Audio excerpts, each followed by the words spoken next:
Bonjour, 14 juillet oblige, on ose aujourd'hui. Pour 85% des Français interrogés, la bisexualité est une orientation sexuelle comme une autre. 76% déclarent connaître des bis dans leur entourage. Alors qu'en est-il en Belgique? On en parle aujourd'hui avec Julie Duchemin et Yves Psalty, tous les deux sexologues. Merci d'être là avec nous. On en parle avec vous, évidemment. Réagissez, soyez pour ou contre. Sommes-nous tous bisexuels? Les Français seraient ravis qu'on aborde cette question aujourd'hui en pour ou contre pour le 14 juillet. Julie, vous dites oui, vous êtes pour? Je suis pour parce que je dis simplement que c'est notre instinct, notre nature. Oui. Rappelons-nous que nous sommes des mammifères, des primates à fortiori, et que si on observe tous les mammifères, sans exception, aucun n'est 100% hétérosexuel, ni même 100% homosexuel. On va revenir dans le détail, de la on va bisexualité. s'arrêter sur vos arguments. Yves?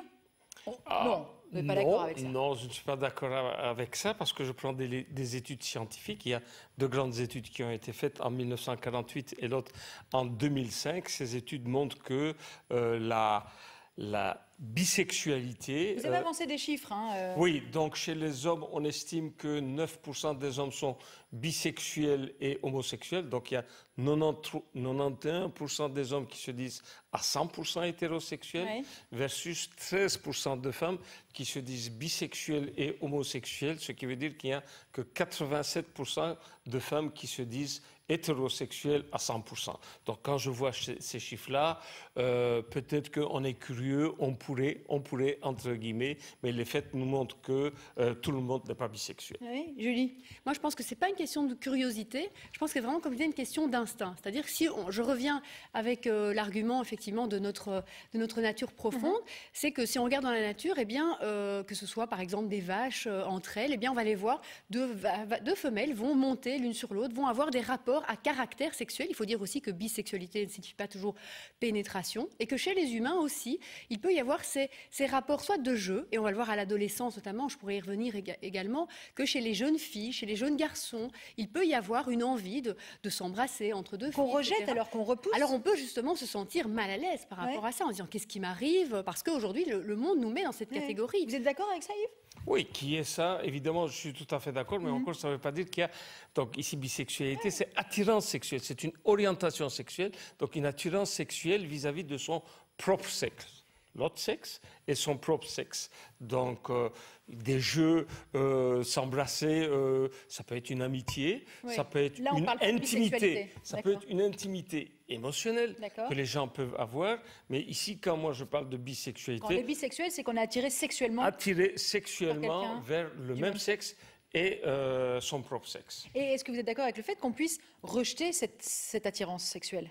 On peut rejeter surtout les hommes. Les hommes, ils ont très peur de la bisexualité. Oui. Ils ont, oui. Donc, quand pour les machos, quoi. Évidemment, parce que dans notre société, aujourd'hui, un homme qui avouerait, mais voilà, moi j'ai, comme vous dites, une amitié, voire plus, un penchant aussi sensuel. Qu'est-ce que c'est un homme qui aime un homme? Ce n'est plus un homme, justement, notre société. Malheureusement, aujourd'hui, on dit que il a perdu toute virilité, que c'est une tapette, une lopette. Voilà, c'est très dur à porter, je pense, pour un homme aujourd'hui. Et il va être stigmatisé. Il va être stigmatisé, donc évidemment. Et moi, à juste titre ou pas? Non, sûrement pas. Il n'y a pas de raison pour qu'il soit stigmatisé, mais il va être stigmatisé, peut-être parce qu'il y a beaucoup de machisme.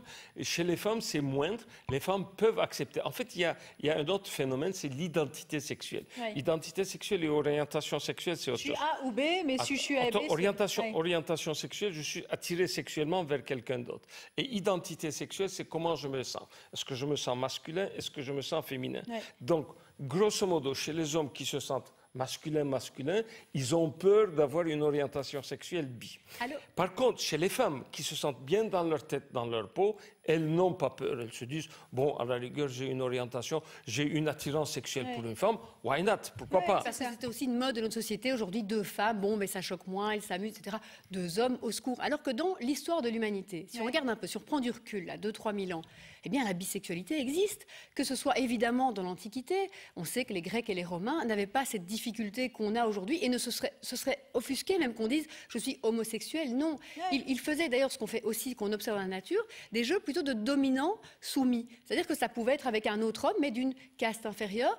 Et il n'est vraiment pas rare. Alexandre le Grand, par exemple, était marié, avait 10 enfants et avait Héphaïstion, son amant. Et c'était connu, su de tout. Jules César, aussi un homme quand même de notoriété publique, a été l'amant du roi Nicodème. Donc il y a vraiment dans l'humanité, on peut reprendre, je pensais aussi, Rimbaud, Verlaine était marié et a eu une passion, et là vraiment on le sait, amoureuse et érotique pour l'artiste Rimbaud, comme si seuls ceux qui finalement peuvent se le permettre, les grands, les rois, et aujourd'hui c'est les stars. La future ex-femme de Johnny Depp, elle a... On en parlera tout à l'heure. Voilà. Allez, on passe à l'enquête qui en dit long.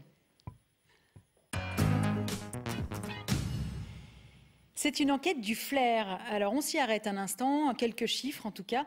4 lectrices hétéros sur 10 se sont déjà senties sexuellement attirées par une autre femme. 4 sur 10. 2 hommes hétéros sur 10 se sont déjà sentis attirés sexuellement par un autre homme. Mais McKinsey, l'étude Kinsey de 1948 a bien montré que la plupart des hommes et des femmes ont, dans leurs rêves, dans leurs fantasmes, à un moment donné, ils avouent, oui, j'ai eu une attirance pour... Et donc Julie, vous êtes bisexuelle? Alors, est-ce qu'on peut dire ça aujourd'hui, justement? Est-ce que je dois parler de ma propre vie aujourd'hui? Je ne sais pas si ça intéresse le téléspectateur, mais il est évident en tout cas que j'ai connu des amitiés féminines très très fortes, avec lesquelles, et justement on en parlait de cette obligation de devoir choisir son camp, peut-être des peurs à certains moments de l'adolescence, au moment de dire est-ce que ça signifie, si j'aime profondément cette femme, si je suis titillée par des idées. Bon, La vie d'Adèle par exemple est un autre film qui parle bien de cette recherche au moment de l'adolescence. Mais vous dites on l'est tous quelque part en nous. On a cette nature instinctive. Alors je pense qu'après sur un continuum, vous parlez d'hommes par exemple très très virils ou de femmes très très féminines, eh bien peut-être probablement que dans leur typologie, elles vont moins ressentir cette envie, et ça veut pas dire non plus, quand je dis Kinsey ne dit pas que tout le monde passe à l'acte, bien que quand même un 10%. Américain... Kinsey donne les chiffres en 48 pour les hommes et en 53 pour les femmes. Il parle de 10%, d'environ 10%. Mais vous pensez aussi que, vous dites, nous ne sommes pas tous bisexuels, mais vous pensez aussi que le psychique a son rôle et qu'on le refuse? Attendez, il faut voir c'est quoi bisexualité, peut-être il faut définir ça. C'est quoi hétérosexuel? Donc c'est quoi hétérosexuel 100%? Bisexuel, on a dit une attirance, oui, allez-y. Donc il faut définir, donc il y a hétérosexuel 100%, il y a homosexuel 100%.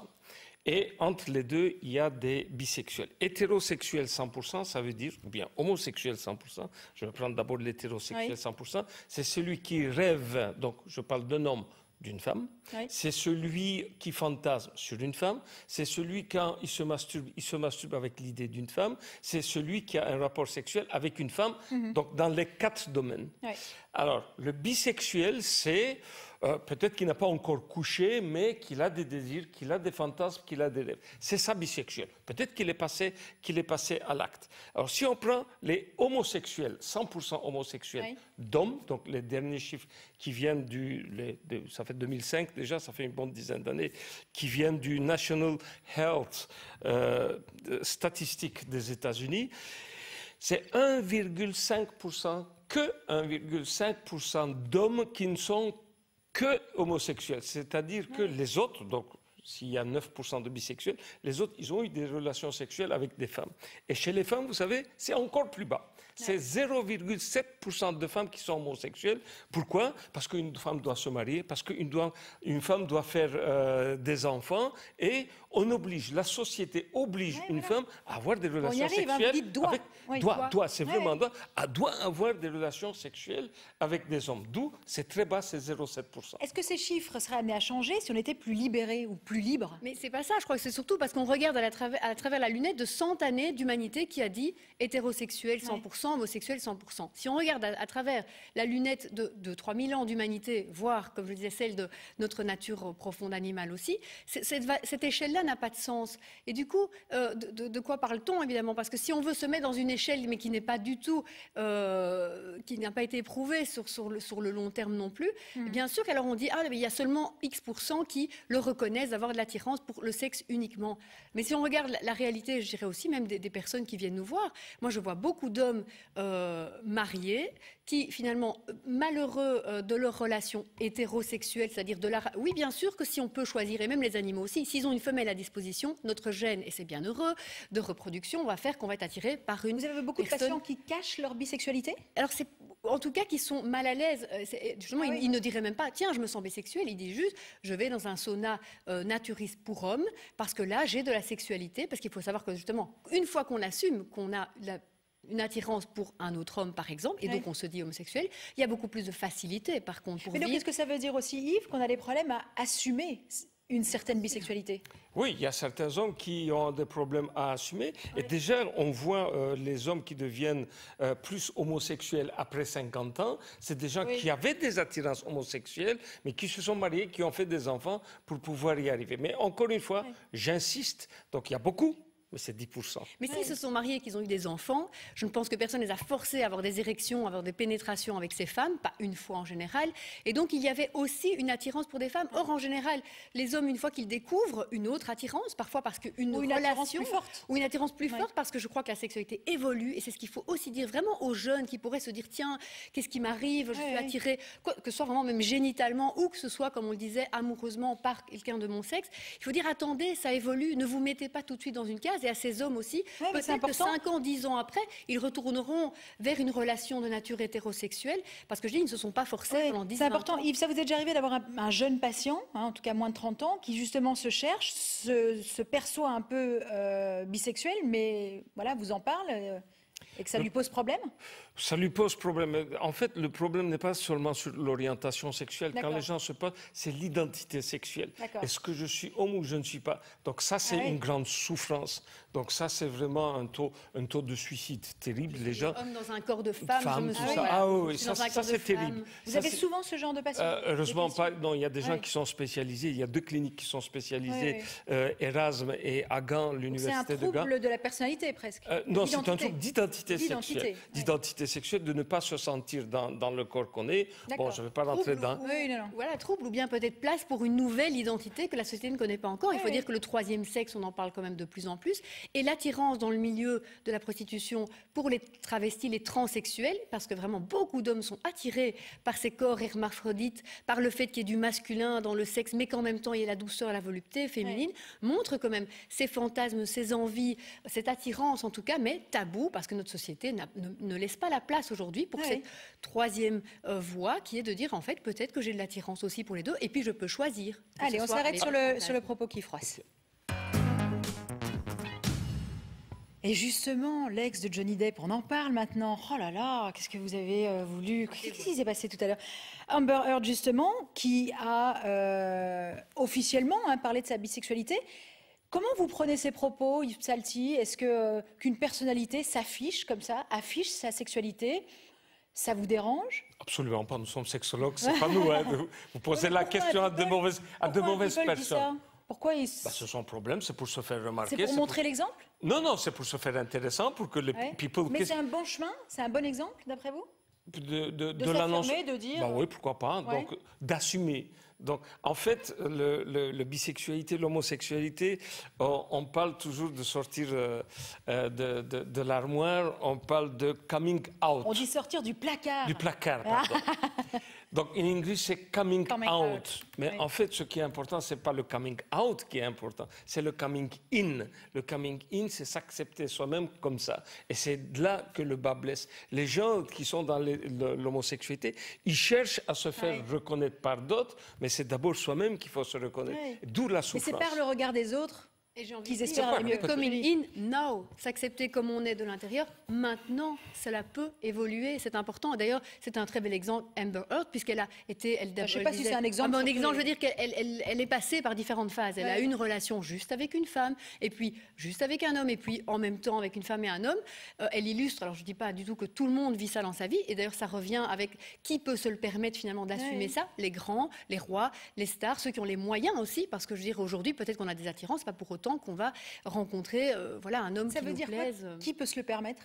Ça veut dire qu'il peut l'assumer publiquement. Je pense que Madonna avait fait aussi scandale à l'époque en embrassant Britney Spears. Donc c'est des personnes, elles sont... On connaît ces classiques, ça nourrit. Ah oui, ça nourrit même leur popularité. Mais voilà, Jules César, eh bien, voilà, même si on s'est ri de lui d'ailleurs à l'époque qu'il ait commis ça, eh bien, on ne va pas pour autant remettre en question des personnes comme ça, les sultans de harem. Enfin voilà, il y a dans d'autres cultures évidemment, y compris la culture arabo-musulmane, c'est aussi de notoriété qu'il y a de la bisexualité, ou on va dire aujourd'hui